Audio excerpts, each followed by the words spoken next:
Hello, everybody, and welcome to this week's edition of So Chatty. It's episode number 109 for August the 11th, 2023, and you can see we are in the car. This is a special edition of So Chatty where we're doing a road trip today. And why?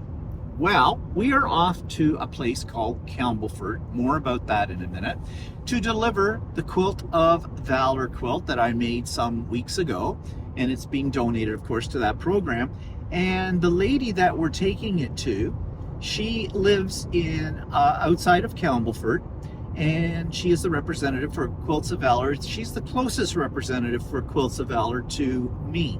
So that's why we are off there to deliver it. We made arrangements with her, and yes, she said that she couldn't understand why it couldn't be washed. That was news to her.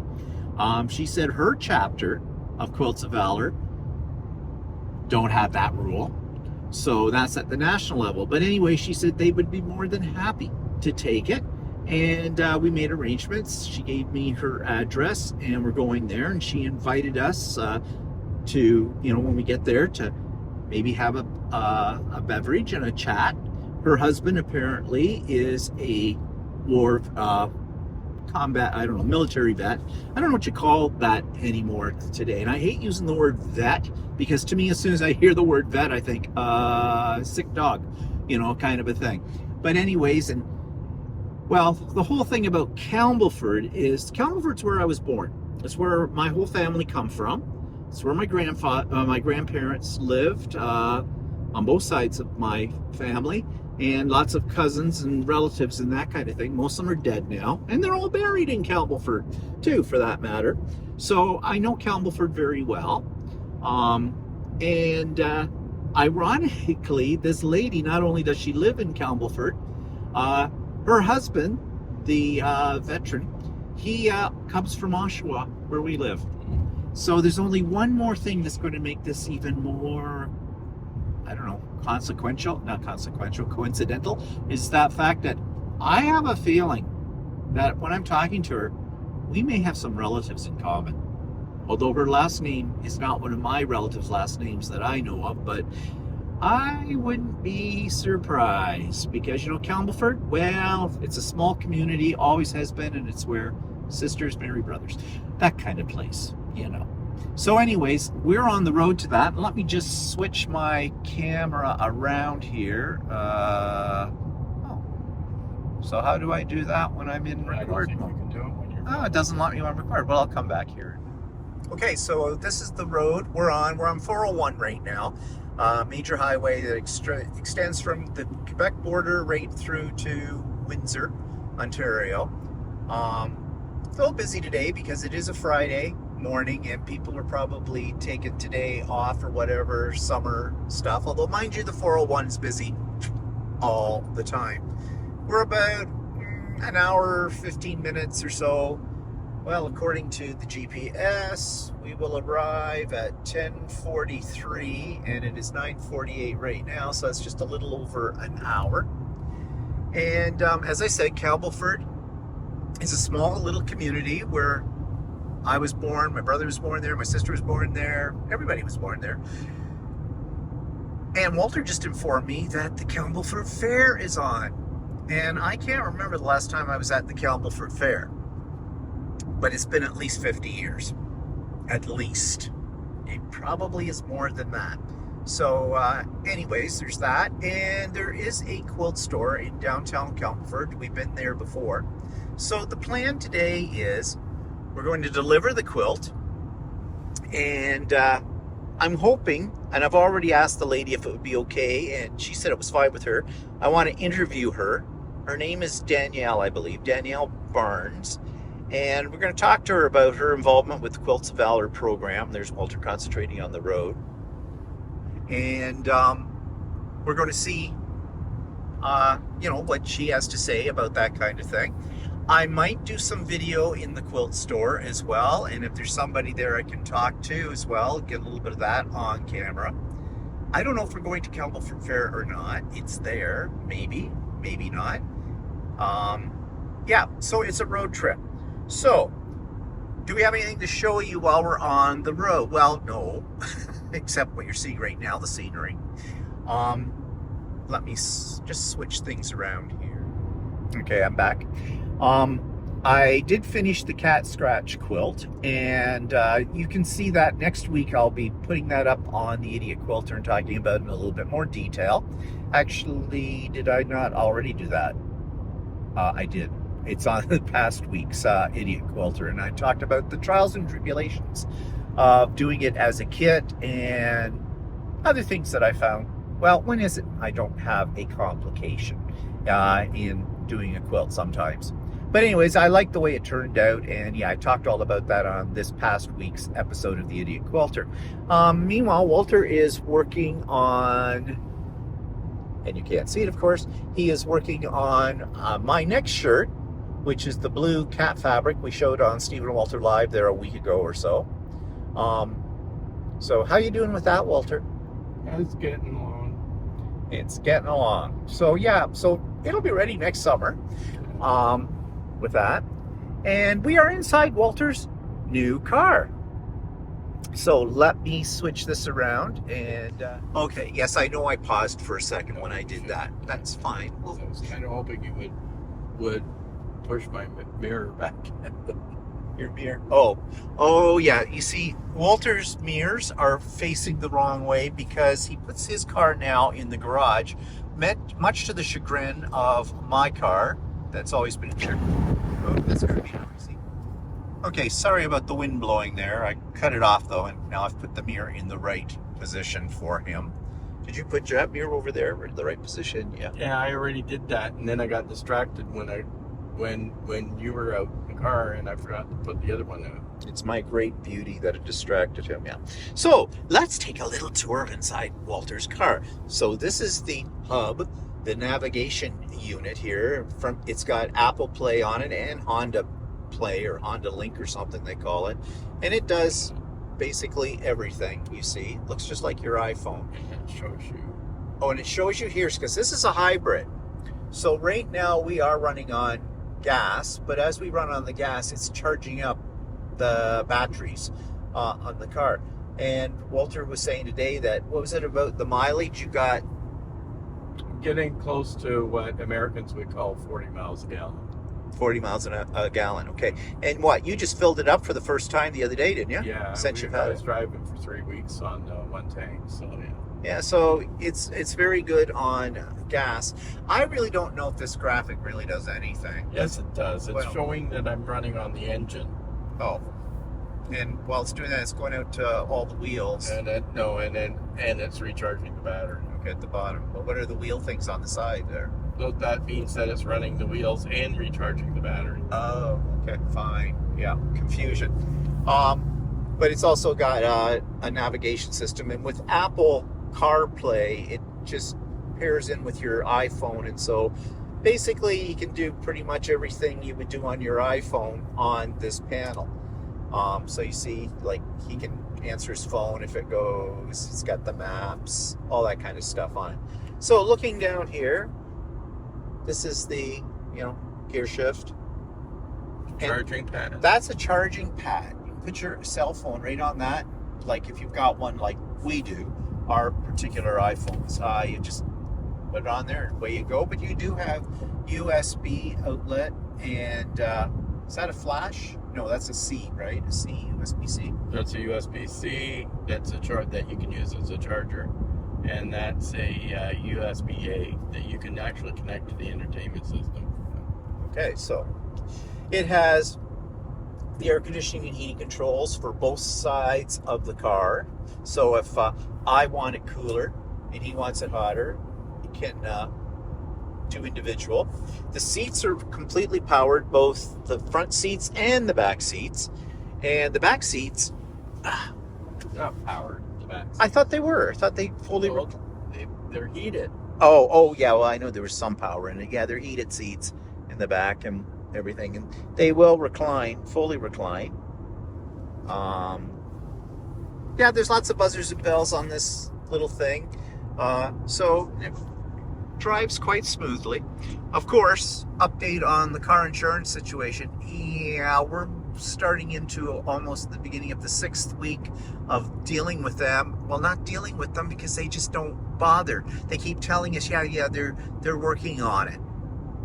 Yeah, okay. Come this Monday, it'll be 6 weeks ago that Walter had the accident, and we put the whole process in place. So it's very, very frustrating, and I'm sure any of you that have dealt with insurance companies before know what that's like with it all. So anyways, let me flip this around. Okay, I'm back. So last week we asked 2 questions. First question was how you organize your patterns, and the second question is what do you do when you start to feel overwhelmed? And you might say, well, why would I feel overwhelmed? Well, Christmas is coming. And if you're planning to make things for Christmas, you should have started those a month ago. Yes, you should have started them a month ago. The quilt stores are all getting your Christmas fabric in now. Many of them actually, and if you go online, have it all right there.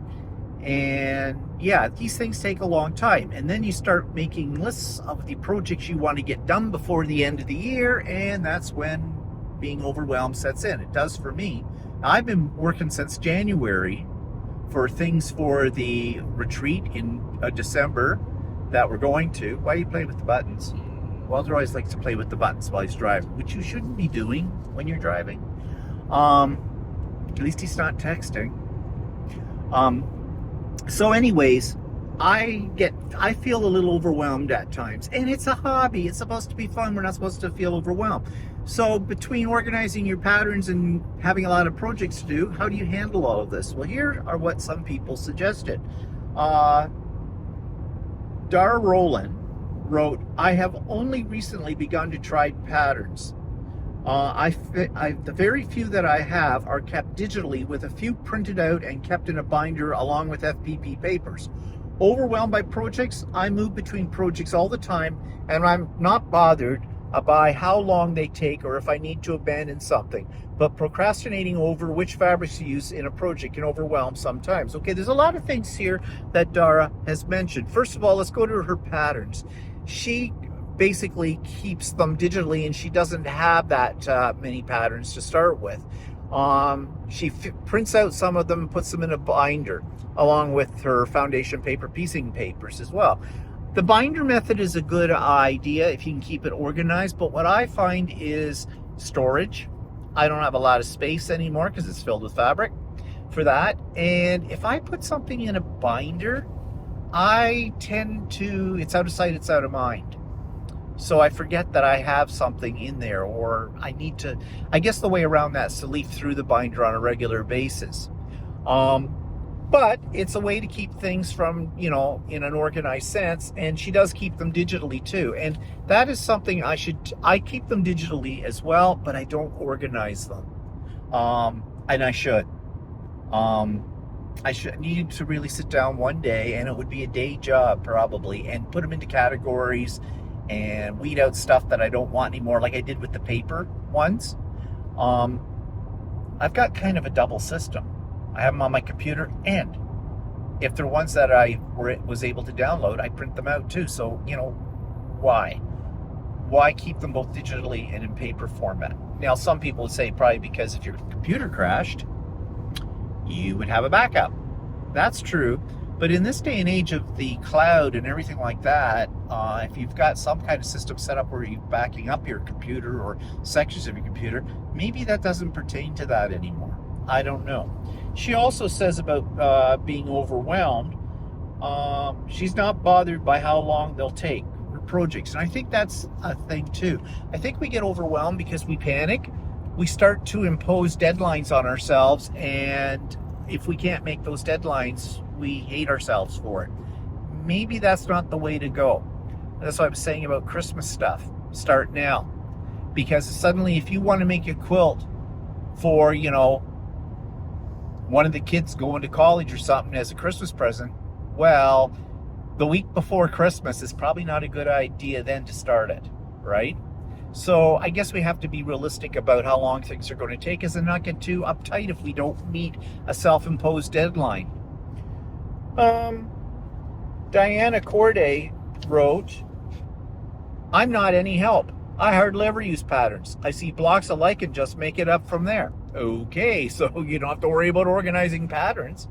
But of course, not all of us are comfortable with doing our own designs or that kind of thing, or are able to look at something we like and design it for ourselves without a pattern. But if you are, well, yeah, then you don't have to worry about pattern storage, do you?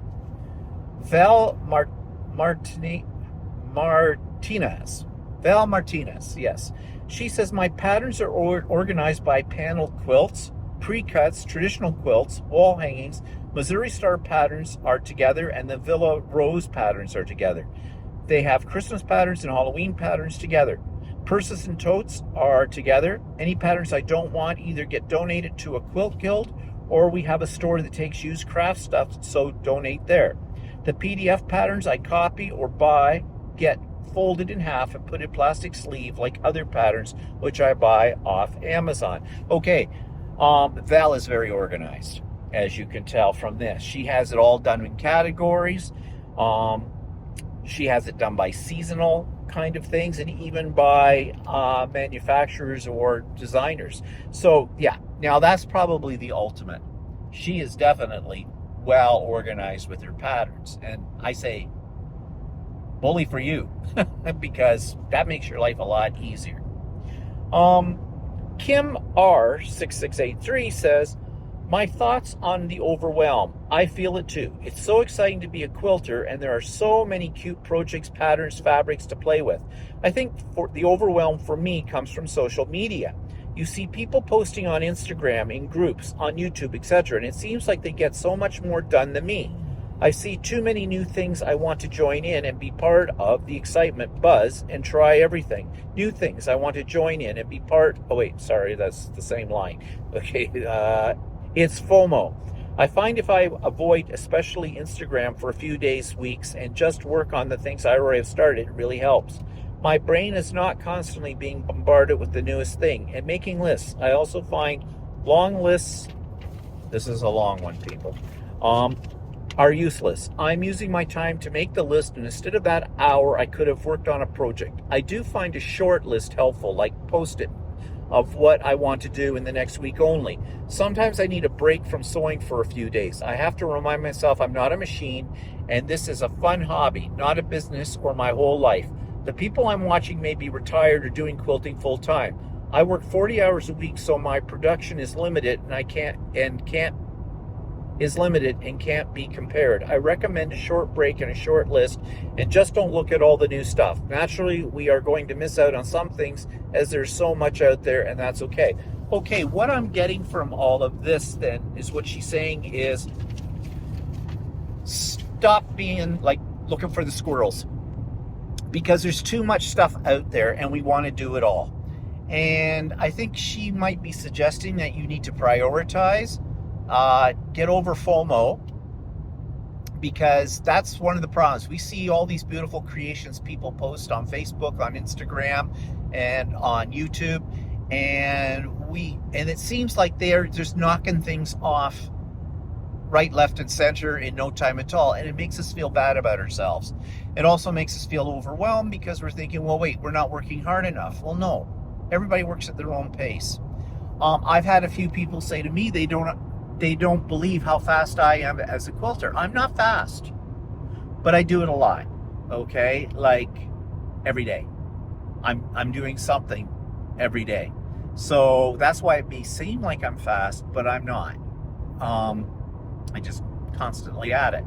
The thing about lists, I love lists, and I think that I've mentioned that before, and I think that's what she is probably referring to. But the problem with lists is they can sometimes, yes, they'll help you feel good about, you have this and you're going to get this done and that done, but then you go back to the list and you're not checking things off.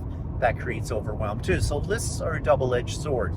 I liked the idea she says about setting goals for a week, and I know there are several YouTube creators that I follow regularly, like Sean, the guy who sews.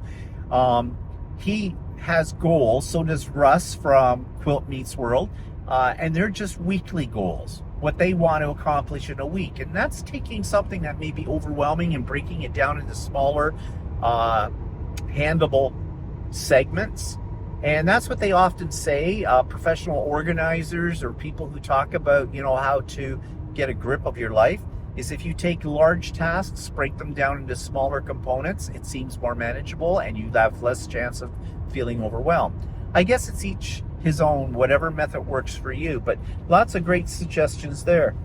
Shelley Clark said, when I feel overwhelmed, I just put one foot in front of the other and move forward. Start working on something. I don't have a lot of patterns, but the garment patterns are in boxes by type, tops, bottoms, etc.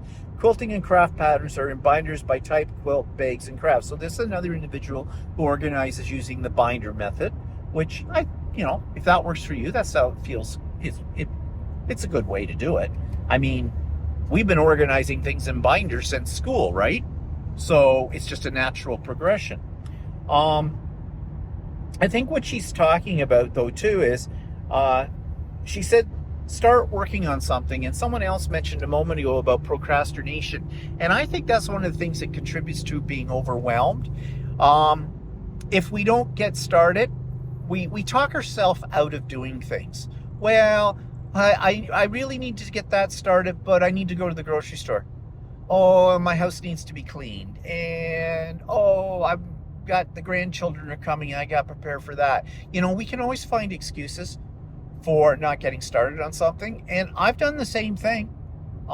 You get some days you just don't feel like you want to tackle a sewing task, and I have found the best way to handle that is just do it. You get started, and then wow, you're working away and you're getting something accomplished and you feel good about it. But if you don't get started, well, it's just going to contribute to your sense of overwhelmedness. Well, you know what I mean. Mary writes, I have the patterns I've done in Rubbermaid Christmas containers, and I have patterns to be done also in containers. I don't get overwhelmed because I do one thing at a time, no exceptions. That has kept my hair thick and my disposition relatively pleasant. And I was like that before too. I would do one project at a time and get it done before I would start another project. I don't do that anymore. I get bored easily.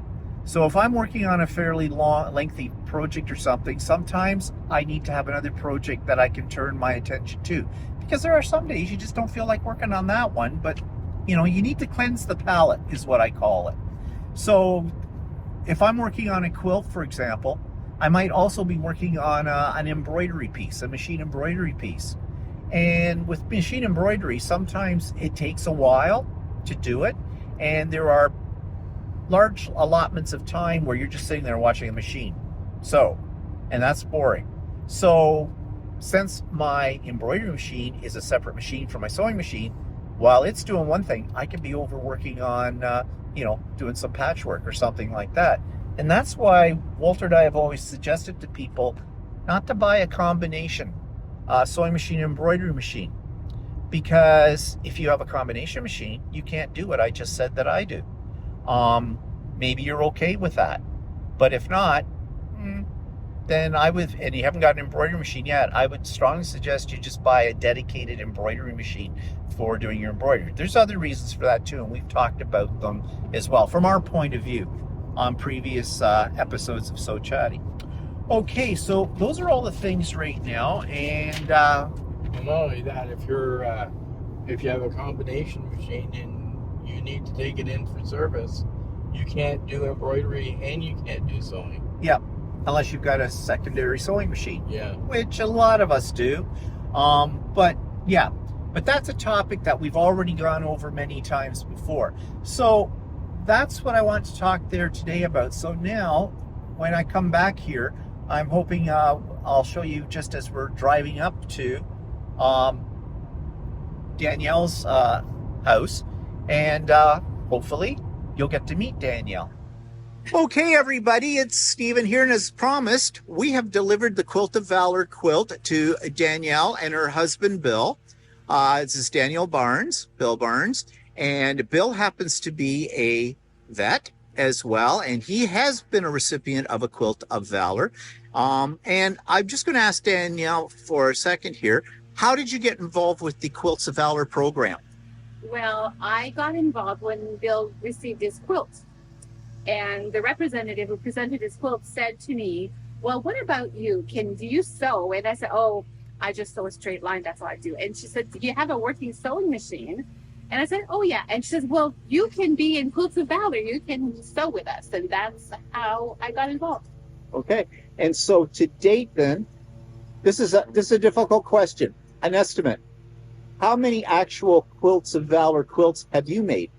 Have I made? Maybe a dozen, but I make quilt tops.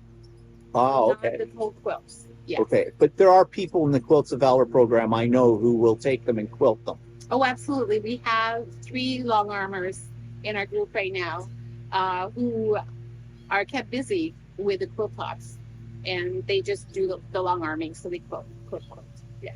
And before Quilts of Valor, were you a quilter then too? Not at all. Ah, so it was Quilts of Valor that kind of pulled you into it. Yes, because I don't love sewing. Oh.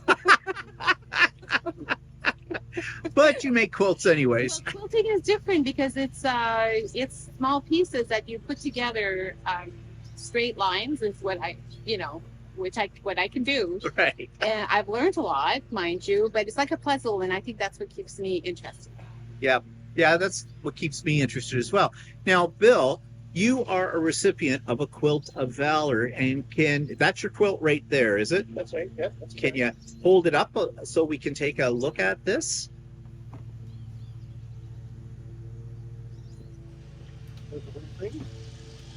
Yeah. Oh, that's a beautiful quilt. Yeah. Very nice. Yeah. Now, by chance, did you happen to know who the person was that made it? I don't. You know who made it? No, so in our group, we're called the Trends and Friends of Quilts of Valor. And it's not often one individual who makes the quilt. It's a team of people. Oh, okay. Because one person does the top, one person puts it together, does the quilting itself, one person does the binding, one person puts the label on. So it is truly a team effort. That's why on the quilt it says made by the Trent and Friends of Quilts of Valor. Oh, okay. So that's great. And yes, and there is a quilt. Every Quilt of Valor gets a label. Absolutely, yes. Yeah, Yes. it's on It's an identification number. They're all numbered with the recipient's name. Oh, yeah. Okay. Right, I got it. Yeah. Yeah. That's nice that comes with that though, too. So Yes. I think it makes it even more special. The message on the label is quite beautiful as well. There's a little message there. Yes, what is it? It says, handmade with love, respect, and gratitude for your service to Canada. May the hugs stitched into this quilt give you comfort, strength, and love. It's very nice. It's a nice message. So how long ago was it, Bill, that you received the quilt? I think it must be close to 3 years. Oh, okay. So now, did you know you were getting it, or was it a surprise? No, it's not supposed to be surprise as far as I know, right? No. I was told probably a week or two in advance. Yeah. Okay. And where was I know there's a ceremony that goes with it. Where was this conducted? Actually, it was done right here, which was really nice. She was willing to come out from Trenton to present in here. So that was really That's nice. Yeah. Well, and just so everybody can see, a beautiful setting for it as well. I mean, this is just gorgeous out here. Makes me envious. Want to move? Here. So, now, Bill, your service, what was your background in your military I service? was an embassy op or trucker. Oh, I okay. was 23 years in the military, got out on a medical, and did 4 tours. Oh, okay. Well, I guess as they say, thank you for your service with it. But of course, that's what Quilts of Valor is all about too. And there is another recipient of a Quilts of Valor here. These are friends of Danielle and Bill's from Calgary, Judy and Dana. Yep. And Dana is the recipient of one of these quilts. And if you want to show your quilt. Sure. Yeah. You can hold that thing.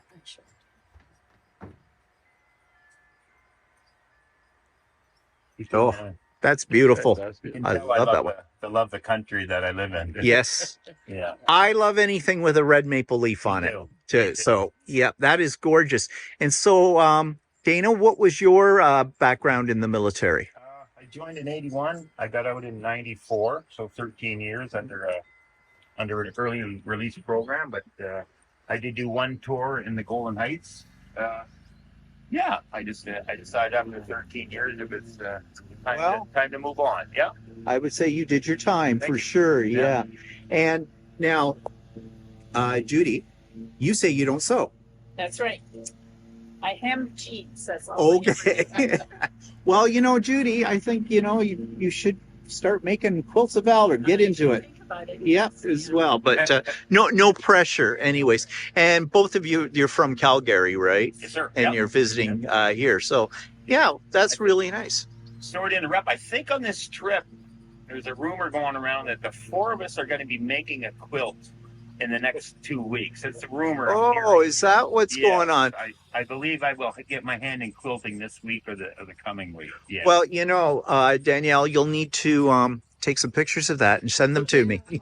And I could maybe, and with your permission, I would share them on my YouTube channel here because I know people would be really interested in that. How bad can a sewing needle hurt? Yeah. You won't feel a thing. You won't feel it. No. Well, this is great. So thank you for inviting us out here today. And this is my first Quilt of Valor as well that I've ever made. And I didn't read I did read the instructions on how to make one of these, what were the requirements. And I didn't read them that closely because it was a kit I bought at the Canadian National Quilt Show. And I bought it from the Quilts of Valor booth. And I thought, well, yeah, so that'll follow the requirements. Then I did what I always do with the quilt. I washed it. And according to the national one, you're not supposed to do that. But Danielle graciously said, nope, that was fine. It could be washed. It's actually, I did ask the question from our president, our acting president right now, and it was an interesting conversation because the rules are changing. Ah, Yes. and so are they We'll going? keep you updated. Okay. Because to my mind, it was a logical thing to do because you've got loose fibers on it. We don't have any pets, but many people do. And so, there's going to be pet hair somewhere and things like that. And it makes the quilt fluffier. Yep. Yeah. And I mean, you want to give a quilt to somebody that's not a piece of cardboard with that. But anyways, I am so glad, though, that you said that you would take it. I'm pleased with that. And, well, as I said, thank you very much, both you. Thank you, really. It is going to be presented to someone deserving, and it's going to be loved and appreciated. And that's great. And that means that I'll probably be making more as well. Wonderful. So thanks again, Danielle and Bill and Judy and Dana You're very as welcome. well. Very welcome. And here in this beautiful location as well. What could you ask for? Can't ask for anything more. Okay, so we finished our visit with Danielle and her husband Bill and with their friends Judy and Dana. And it was really nice to meet them. Very, very nice people. We learned a lot about the Quilts of Valor program as well. And I am... Turn right onto County Road 30. Okay, so Suri wants to interrupt us here. But it really has given me a new perspective on the whole Quilts of Valor program, and I'm definitely going to make more quilts for Quilts of Valor because I think it's definitely a very, very worthy cause.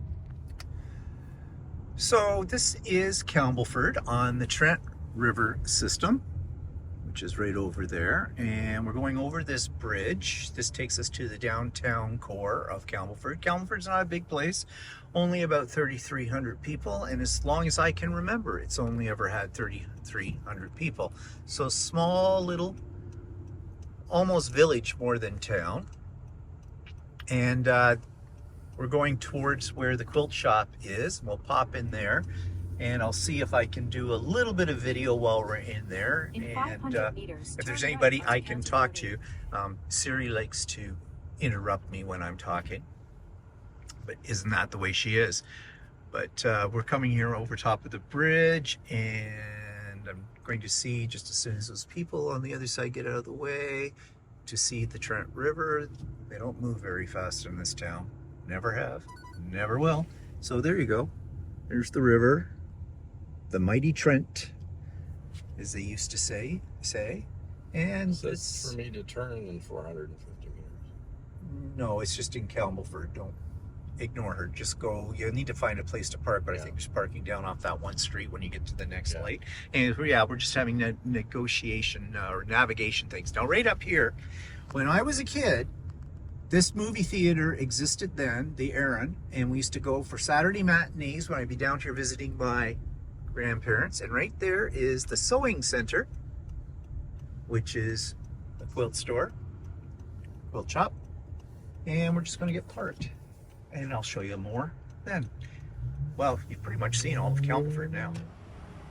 Okay, so we're at the one and only quilt store in Campbellford. It's called Your Number One Sewing Center. We have been here before, so let's go inside. I don't know. Yeah, well, it's a nice day though. Yes, it is. Yeah. Winter's a long time. Yeah, for sure. The summer's too short. So you get a good look here, everything they have. They've got some great stuff. I'm buying some Christmas fabric that came from over here. Do I need more Christmas fabric? Of course I do. And there might be more stuff I need as well, so.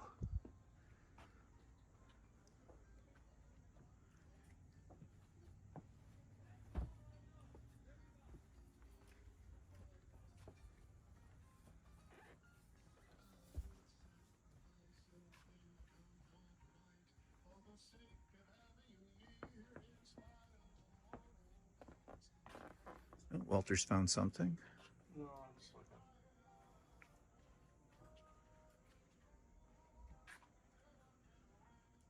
I've got some fabric that's similar to some of the stuff that I've seen here. I try not to buy too much because I have too much stuff that I need to do. You can't have too much. And they're a Janome dealer by the looks of things. Here's some $9 Christmas stuff.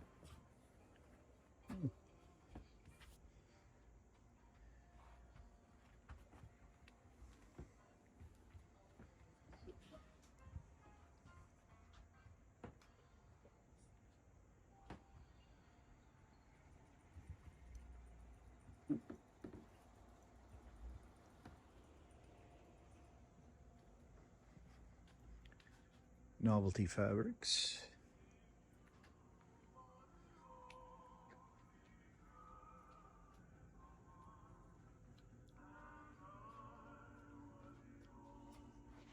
Good selection.